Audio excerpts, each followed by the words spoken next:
Sanctions immédiates tous les jours en direct sur Boursorama. La première interview interactive. Pourquoi? Parce que nous sommes en direct, midi passé de 15 minutes, et nous sommes sur Internet. Vous avez la main, vous êtes un peu l'arbitre de cet entretien. Je vous demanderai au cours de cette interview si vous êtes ou pas convaincu par les propos de votre invité aujourd'hui en direct, Paul Jorion. Bonjour. Bonjour. Merci à vous d'être là avec nous.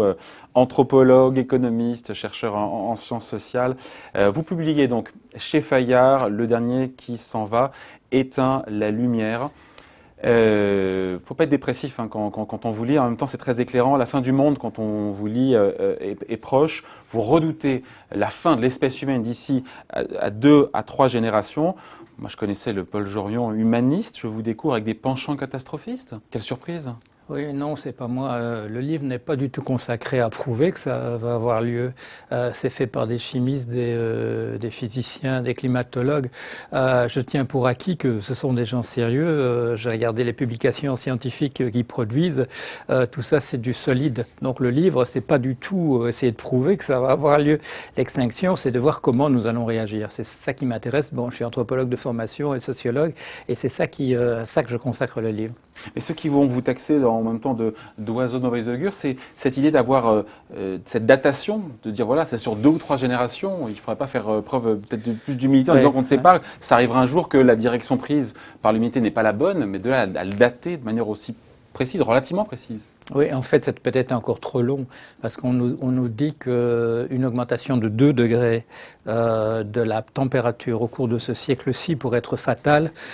Les prédictions, il y a quelques années, c'était de 4 degrés peut-être, et maintenant on parle de 5,5, donc ça pourra encore aller beaucoup plus vite que cela. Oui. Mais il y a la COP 21 quand même. Oui, non certainement, ben oui. Non Oui, et puis les marchés vont s'occuper de tout ça. Non, malheureusement, il faudrait des mesures importantes, vraiment sérieuses, des choses, des questions de profitabilité, de rentabilité, des choix qui vont être faits. Il faut mettre absolument ça tout entre parenthèses, si on veut que la musique continue et qu'on soit toujours là au bout d'un moment. Bon, mais pardon, mais comment l'espèce humaine, on va être concret, comment concrètement l'espèce humaine disparaît, vu que c'est très étayé, tout ça est prouvé, qu'est-ce qui sera fatal, qu'est-ce qui va rayer de la carte l'espèce humaine d'ici à 2 à 3 générations? Ben, il y a 3 choses. Il y a d'abord l'environnement. Et puis il y a nos systèmes économiques et financiers dont vous êtes très bien placé pour le savoir. Ils sont en roue libre, on ne sait plus ce qu'il faut faire. On parle de mesures non conventionnelles. Non conventionnelles, on sait bien ce que ça veut dire. Ça veut dire ou bien désespérer ou bien qu'on n'a pas la moindre idée de ce que ça va donner. On aurait pu tirer les conséquences de 2008. On a tiré les conséquences sur des petits trucs marginaux, mais on n'a pas changé le système comme tous les experts étaient d'accord en 2009 sur ce qu'il fallait faire. Ça n'a pas été fait. Qu'est-ce qu'il fallait faire alors? Par exemple, faire sauter les banques systémiques, qui sont un danger extraordinaire. Il faut arrêter la spéculation. La spéculation, on sait très bien ce que c'est. C'était interdit en France jusqu'en 1885. On a une vision très claire de ce que c'est. On a une vision très claire de l'effet de prédation que ça a sur l'économie. On sait que la concentration de la richesse, il y a le bouquin de Piketty, il y a le bouquin de Stiglitz, etc. Tout le monde vous prouve que la concentration de la richesse maintenant grippe entièrement le système. Il faut s'occuper de ça. Et troisième élément, la complexité. Voilà, la complexité qui nous dépasse complètement. Il y a un grand débat, c'est hier dans les journaux, sur les munitions autonomes, c'est-à-dire les systèmes d'armement dont on ne voit pas comment on va pouvoir empêcher qu'on crée des machines qui, à la Terminator, vont prendre des décisions elles-mêmes. On a 2 doigts de le faire, et beaucoup de gens vous disent c'est la solution pour l'avenir, sur des problèmes de terrorisme, etc. On va le faire. C'est-à-dire Terminator, on va le faire demain. Bon, et en même temps, quand on vous écoute, on voit pas, encore une fois, l'extinction liée à la crise écologique, on la comprend bien, effectivement, la crise économique, les inégalités. On va prendre le temps de rentrer dans chaque sujet, mais la robotisation qui prend la place de l'homme, mais de là, encore une fois, arriver à 2 à 3 générations à l'extinction de la race humaine, voilà, il y a un pas que vous franchissez. C'est parce qu'on ne voit pas le cadre, et il y a des gens qui nous attirent l'attention là-dessus. Il faut que toutes les 5 à 10 secondes, nous ayons accès à de l'oxygène qui soit respirable. Il faut que toutes les 2 ou 3 heures, nous ayons accès à de l'eau potable, des choses aussi élémentaires. Nous les voyons même plus. Si, nous voyons sur Mars, nous voyons une station autonome, etc., qui n'a pas besoin d'avoir accès à l'oxygène, qui n'a pas besoin d'avoir accès à de l'eau. J'allais dire, ces gens-là, ces trucs-là, ces machines-là, elles survivront dans un environnement tout à fait dégradé, mais nous ne pouvons pas. Il y a des problèmes liés à l'eau qui sont des problèmes insolubles. La qualité de l'air, vous savez ce que ça veut dire maintenant quand il fait beau à Paris? Ça veut dire des niveaux de pollution. On nous dit circonstances météorologiques exceptionnelles. Qu'est-ce que ça veut dire? Ça veut dire qu'il fait beau. Ça veut dire que le niveau de particules va faire que l'atmosphère va devenir irrespirable. Tout ça, c'est pas des inventions scientifiques. Tout ça, c'est vrai. Tout ça, c'est des choses qu'on met entre parenthèses parce qu'on ne veut pas les voir. Bon, et c'est finalement ce mélange des trois qui sera fatal à l'homme, la crise économique, on prend le temps de rentrer sur ce sujet, la crise écologique et la crise technologique, c'est le mélange, c'est le cocktail des trois. Voilà, voilà, c'est ça. C'est qu'on va encore essayer de résoudre ces problèmes séparément. On peut plus les séparer. Il y a des choses qui sont faites quand même. Il y a l'émergence des énergies renouvelables, la COP21, tout ça. Il y a des choses qui sont faites. Mais tout ça, c'est fait dans le séparé, justement. Tout ça, c'est dans le séparé. On s'intéresse ou bien à l'environnement, ou bien à la complexité, ou bien on s'intéresse au système financier. Mais on essaye de résoudre les problèmes de l'environnement avec des techniques qui sont cuites du point de vue financier. Hein, c'est ce qu'on essaie de faire. C'est avec des produits dérivés qui sont pas fiables qu'on va essayer de résoudre les problèmes d'environnement. Bon, tout ça, il faut. Vous avez été au cœur du système. Il faut expliquer que Paul Jorion, vous avez été pendant des années au sein du cœur du réacteur, dans la finance américaine, dans les banques américaines. Donc vous savez de quoi vous parlez. C'est pas. Oui, moi j'étais 18 ans, j'étais un technicien de la finance. J'ai fait ça tous les jours et je fais ça dans des entreprises qui étaient au top de la technologie, de la réflexion. Je travaillais au siège, je travaillais pas dans une agence et des choses comme ça. Oui. Mais en même temps, vous parlez aussi d'une guerre nucléaire avant la fin du siècle. Donc finalement, tout ça se mélange. On perd un peu en clarté dans votre propos. C'est-à-dire qu'à côté, il y a la crise économique, avec les inégalités qui deviennent insupportables, la crise écologique, la pollution, les robots qui prennent la place des hommes. Mais en même temps, on parle d'une guerre nucléaire à la fin du siècle. C'est ça qui... Voilà. Non, ça c'est une réflexion très intéressante. Les gens qui cherchent de la vie dans l'univers, vous savez, ils essaient de trouver des signaux. Maintenant, ils ont réfléchi et ils se disent, on va plus chercher des signaux qui viennent d'animaux, on va chercher des signaux qui viennent de machines. Pourquoi? Parce que des cultures, des civilisations qui vont découvrir l'arme nucléaire, ça va durer qu'un temps avant qu'ils l'utilisent de manière massive. Donc, ces gens-là ne cherchent plus que des traces de ce que les machines envoient qui survivront. Parce que voilà, des gens intelligents comme nous pouvons inventer des machines qui nous survivront, ad vitam aeternam, nous le faisons en ce moment. Là, nous sommes des génies. Nous sommes des génies pour produire le robot qui nous remplacera. Nous sommes absolument nuls pour nous faire survivre nous-mêmes. Bon, en même temps, le principe du nucléaire, c'est que justement, comme tout le monde là, personne n'utilise. C'est le principe de la... Oui, mais vous croyez qu'un des petits États qui commencent à l'avoir, des machins, etc., vous croyez que les Indiens, les Pakistanais vont continuer indéfiniment à avoir des incidents à leurs frontières sans qu'un jour il y a quelqu'un qui se dise, ou une machine qui prenne la décision. Hein, c'est pas que de la science-fiction. Maintenant, on confie à la machine aussi. Vous vous souvenez de ce film où il y avait des humains et l'humain, à la dernière minute, il pousse pas sur le bouton parce qu'il a peur. C'est de la fiction. Hein. Oui, c'est ça. Le film, c'est de la fiction. La science-fiction, c'est souvent des choses qui se réalisent. Vous le savez bien. Bon. Sinon, il y a cette idée très intéressante dans votre ouvrage de la destruction de la classe moyenne. Ça, c'est de l'économie, ça nous intéresse aussi. Et surtout, qui se manifeste au travers de l'explosion des inégalités. Ça, c'est vraiment, c'est clair. Je veux dire, ça a été, vous rappelez les chiffres, en 2012, les 1% les plus riches aux États-Unis ont pris 120% des richesses. Comment on fait pour prendre 120% des richesses? On peut prendre 30, 40, 50. Comment on prend 120% des richesses? On va prendre des sommes qui ont déjà été distribuées. Et le moyen de le faire, c'est par la spéculation. En faisant des paris, comme vous le savez bien, on parlait tout à l'heure du prix pour le consommateur d'EDF. Voilà, le prix monte, on le fait monter pour le consommateur, le prix baisse, on garde un plancher. Voilà, c'est comme ça qu'on prend de l'argent aux gens. Bon, et ces inégalités, elles n'ont jamais été aussi fortes. Aujourd'hui, c'est une réalité, c'est étayé. Il y a eu bouquin il y a eu plus fort. Hein, il y a eu plus fort. C'était au printemps 1914. Mais ça nous prévient, voilà, justement, de ce qui se passe quand c'est trop concentré. La machine se grippe. La machine peut plus. Elle peut seulement. Même la FMI, d'ailleurs, même la FMI, l'OCDE et d'autres ont même montré. La FMI, bah oui. La FMI, on ne peut pas les taxer d'être anti-libéraux. On prouvait que quand les 20% les plus riches voient leurs revenus augmenter, ça nuit à la croissance. C'est quand même assez nouveau d'entendre ça. C'est-à-dire qu'on est peut-être arrivé... Est-ce qu'on est au bout d'un système aujourd'hui ou ça peut encore durer? Parce que finalement, quand le navire il va tout droit et le gros paquebot avant de le faire bouger... J'ai un ami, il est physicien, c'est un physicien connu, il écrit sur mon blog sous un pseudonyme. Il a fait une simulation, justement, sur la concentration de la richesse. Et il montre que dans la situation où on va dans un truc comme ça. Si on utilisait la solution Piketty, on aurait un système qui serait stable. Il faut penser à des choses comme ça. Et donc le système, ça passe par quoi? Ça passe par réduire justement l'accroissement des inégalités. On le sait, pas dans tous les pays, mais alors c'est un peu technique, mais la part de la valeur ajoutée qui est créée s'est déformée au fil du temps au profit des entreprises et des profits, et moins pour les salaires. On le voit au Japon, on le voit aux États-Unis, on le voit moins en France. Il faut dire qu'on le voit moins en France. C'est ça. Et comment est-ce qu'on fait pour réduire justement, pour mieux répartir cette valeur ajoutée? Il y a un moyen très simple. Des taxes. Non, oui, non, il y a un moyen beaucoup plus simple que ça. On nous dit dans la comptabilité des entreprises que les salaires, c'est des coûts. Bon. Et on nous dit que les dividendes qui sont donnés aux actionnaires, on nous dit que les bonus démultipliés des patrons, ce sont des parts de profit, et on ajoute les coûts, il faut les réduire, et les profits, il faut les faire augmenter. Tout le monde sait ça, c'est du sens commun. Mais non, pas du tout, c'est une convention comptable. Le fait que ça coûte très cher d'employer des gens pour travailler, et que c'est formidable de distribuer l'argent à ceux qui, C'est des règles, sont des règles mondiales. Il faut renverser la table, revoir tout le système. Mais oui, mais il n'y a qu'un seul organisme qui s'occupe de ça. Il y en a deux. Il y a le FASB aux États-Unis et le ISB pour nous. Il y a que deux endroits où ça se fait. C'est pas très difficile. Le problème, c'est qu'ils sont localisés dans des paradis fiscaux. Pourquoi est-ce que les règles comptables ils sont logés où? Oui, c'est pour le ISB qui nous occupe, qui s'occupe de nos affaires en Europe. C'est dans le Delaware. Il y a une raison à ça, ce que ce soit de Delaware. Oui, bien sûr. Américain. Voilà. Pourquoi c'est de Delaware? Moins 10 ans fiscal, moins 10 ans juridique.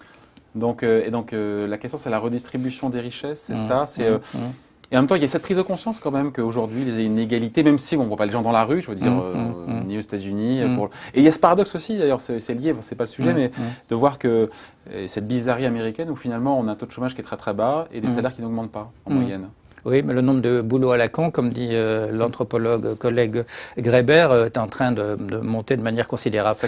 C'est-à-dire qu'on ne supprime pas autant de boulots qu'on pourrait le faire. Quand on parle de la robotisation, de remplacement par le logiciel, on s'aperçoit maintenant que 70% de ce qu'on pourrait faire, on ne le fait pas encore. Mais on le fera un jour. Bon.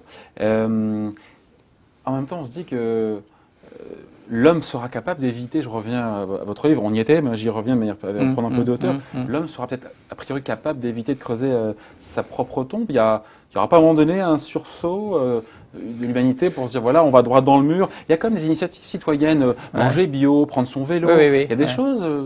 Oui, mais... pas tout voir en noir non plus. Oui, mais rouler à vélo et manger bio, ça ne va pas sauver l'espèce.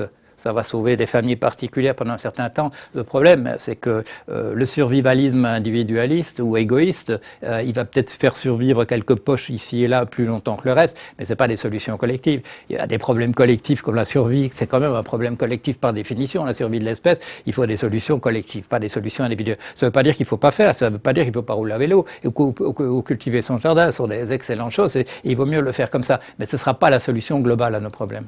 Bon, il y a ce chiffre que vous rappelez à propos de la destruction des ressources naturelles, que nous consommons 1,6 fois la planète par an. Ça veut dire quoi ça? Qu'on consomme 1,6 fois, et sachant que ça devrait passer à 2 ou à 3 dans les prochaines années. C'est-à-dire que nous vivons sur notre capital, comme on dit, on détruit notre capital au fur et à mesure. C'est-à-dire, vous vivez des intérêts de 1 million. Hein, voilà, vous trouvez ça formidable. Chaque année, vous vivez des intérêts d'une somme de... Non, attendez. Oui, non, mais voilà. Et d'année en année, vous coupez un peu dans la somme. Vous coupez, vous descendez à 950 000, et puis ainsi de suite. Et vous faites, un jour, vous aurez 0, c'est tout. Bon, c'est un raisonnement très simple, mais c'est comme ça. Par exemple, je ne sais pas, on creuse pour des minéraux, par exemple, en particulier des terres rares, on les met dans des machines, et puis on met les machines, quand elles sont foutues, on les met à la décharge sans recycler. Bon, c'est comme ça qu'on détruit. Il y a des changements quand même, on recycle de plus en plus. Oui, ça va. Peut-être pas les terres rares, effectivement. Encore que maintenant, quand on rapporte son téléphone portable, c'est recyclé aussi. Oui, on fait quand même des efforts, mais c'est pas un truc général. Et en plus, vous regardez une ressource comme l'eau, elle dépend énormément des masses glaciaires qui se constituent. Ces masses glaciaires fondent de plus en plus, et par conséquent, on les aura pas indéfiniment. Destruction donc de l'espèce humaine d'ici 2 à 3 générations. Ça pourrait être plus rapide? Oui, ça peut être plus rapide. Oui. Le climat peut accélérer encore le processus. Où il y a des choses qui peuvent être tout à fait dramatiques pour nous. Un article récent nous dit que le Gulf Stream pourrait s'interrompre. C'est-à-dire que chez nous... Ça fait longtemps qu'on dit ça. J'ai déjà entendu ça, le Gulf Stream. Oui, bien sûr, oui. Mais les calculs qu'on fait sont de plus en plus sérieux. Les stations qu'on a pour faire les calculs sont de plus en plus sérieuses. Oui aussi. Moi, il y a 10 ans... Pardon, le pétrole, on entend, en 1970, on disait le pétrole, dans 30 ans, il n'y en aura plus. En 2000, j'entendais déjà, dans 30 30 ans, il n'y en aura plus, on a toujours du pétrole Oui, on a toujours du pétrole. Non, mais je comprends mais l'analogie. Hein. Oui, mais il coûte 10 fois plus cher qu'autrefois. En termes d'énergie qu'il faut mettre, le taux de retour énergétique, hein. Avant, par exemple, je donne un exemple, là, je ne sais pas les vrais calculs. Pour tirer une tonne de pétrole qui rapportait, je ne sais pas, disons 1000 euros, il fallait investir 30 euros. Hein. Maintenant, il faut investir 500. Pourquoi? Parce que le pétrole qu'on a, il est de plus en plus difficile à trouver. Le coût marginal pour aller forer du pétrole a augmenté. Voilà, mais en Arabie Saoudite, ça coûte toujours pas très cher. Ça coûte quelques dollars. On tape toujours dans le sol. C'est pas la disparition du pétrole qui va nous plomber. C'est pas ça. Donc, il faut pas s'inquiéter de ce côté-là. C'est autre chose. C'est tout le reste. Alors, vous dites que la croissance est nécessaire pour payer les intérêts qu'on a contractés, mais ça vous a pas échappé que depuis quelque temps, les taux d'intérêt sont négatifs pour certains, faibles ou nuls. Ce changement de paradigme-là, justement, les taux d'intérêt qui sont négatifs, ça peut durer, c'est dangereux ou c'est justement ce qui va nous faire sortir à court terme de la crise ou de la croissance molle? Bon, il y a deux choses. Il y a les rentes qui sont vraiment des versements d'intérêt, et puis il y a pas les dividendes. Les dividendes ne sont pas tombés à zéro. Hein. Au contraire, il y a des firmes qui empruntent pour payer des dividendes. Donc ça c'est une chose. Des taux, effectivement, des taux à zéro, c'est tout le système bancaire qui est cuit. Ça peut durer 1 an, ça peut durer 10 ans, etc. Après, c'est terminé. Ça tue le système bancaire parce que... Tout à fait. Le système bancaire a toujours fonctionné sur les marges, justement, qui sont entre le coût du financement... Mais les banques centrales sont pas folles. La Banque centrale européenne, il est pas idiot, Mario Draghi, s'il fait ça, c'est qu'il a une bonne raison. C'est qu'il veut faire baisser l'euro, faire baisser les taux d'intérêt pour lancer l'investissement. C'est pas ça. Il sait pas quoi d'autre faire. Il n'y a plus que ça. Il a dit l'autre jour, et tout le monde a dit c'est formidable, il a dit nous n'avons pas épuisé nos dernières munitions, mais tout le monde a compris que c'est ça qu'il voulait dire. Il a utilisé sa dernière cartouche, il n'y a plus rien d'autre. Est-ce qu'on peut faire remonter les taux d'intérêt? Est-ce qu'on a un pouvoir quelconque sur l'inflation? Ça fait des années maintenant. Les Japonais, ça fait combien de temps qu'ils essaient de faire remonter l'inflation? On ne sait plus comment ça marche, on ne sait plus ce qu'il faut faire. Madame Yellen, l'autre jour, elle fait un raisonnement, j'ai attiré l'attention là-dessus dans une chronique que j'ai écrite, elle confond la cause et l'effet, enfin c'est n'importe quoi. C'est n'importe quoi en même temps. Heureusement qu'elles étaient là en 2007-2008 aussi pour éviter le collapsus généralisé quand même. Oui, mais on était à 2 doigts. Hein. On peut pas dire que ça a été une réussite absolue. Il a fallu, tout le monde le sait, il a fallu injecter tout l'argent de la drogue dans le système pour le sauver. Oh là là, tout l'argent de la drogue, je vois ouais, vous n'êtes pas au courant. Oui. Non. Ah oui, mais c'est l'ONU qui nous a expliqué ça. C'est le représentant de l'ONU justement sur le blanchiment de l'argent qui nous a dit oui, d'après les informations que j'ai eues, il a quand même fallu faire rentrer tout l'argent sale à notre disposition. Qu'est-ce que ça veut dire? Ça veut dire qu'on a quand même le droit sur le robinet de l'argent sale, là, si on peut le faire rentrer le jour où on veut. C'est l'ONU qui dit ça. Oui. l'ONU. Oui. Alors, c'est pas un farfelu complotiste quelque part. Non, c'est quelqu'un qui est bien payé pour son boulot. Bon, à votre actif, vous êtes un des rares à avoir vu la crise des subprimes venir en 2008. Patrick Artus, l'économiste que vous connaissez, économiste de banque, mais très bon, on a oui, aussi. Tout à fait, oui. Il nous a dit, quand il était sur ce plateau, que la prochaine crise financière serait plus redoutable que celle de 2008. Évidemment, il ne l'a pas datée, sans dire d'où ça viendrait, ni quand. Voilà. Est-ce que pour vous, une prochaine crise financière est imminente et d'où elle viendrait? Et quand? Vous qui aimez dater la fin du monde. En même temps, quand on pense à la fin du monde, la prochaine crise, c'est peanuts. Hein. Oui, non, mais comme vous dites, j'ai vu venir cette crise-là, donc il faut me donner un certain crédit pour voir venir l'autre. Ceci dit, non, je suis tout à fait d'accord avec lui. On n'a pas réparé le système, on a essayé de le reconstruire à l'identique. Je vous rappelle, en 2009, quand il y a eu une petite enquête sur ce que disaient les experts, ils n'ont trouvé personne pour dire qu'il fallait reconstruire le système à l'identique. Pas parmi les autorités en matière de finances, personne n'a dit ça. Dans la liste qu'ils ont constituée, ils m'ont mis moi à un certain endroit, ils n'ont trouvé personne pour reconstituer le système à l'identique. Qu'est-ce que nos dirigeants ont fait? Avec évidemment le soutien des grosses banques, on a reconstruit le système à l'identique. C'est-à-dire qu'on n'a résolu aucun des problèmes qui se posaient. Alors quels sont les problèmes que aujourd'hui, on y revient, c'est toujours quoi, les paradis fiscaux, c'est la spéculation, c'est quoi? C'est le court-termisme. Le vrai problème de la finance qui peut paraître folle pour certains, c'est de se dire qu'il y a une course au profit de court terme. C'est ça qui peut tuer le capitalisme. Les deux éléments, les principaux, le premier, c'est ce que je viens de dire, c'est que les banquiers centraux savent plus du tout ce qu'il faut faire. Et le deuxième problème... Mais s'ils ne faisaient rien, je vous coupe, mais s'ils ne faisaient rien, ce serait encore pire.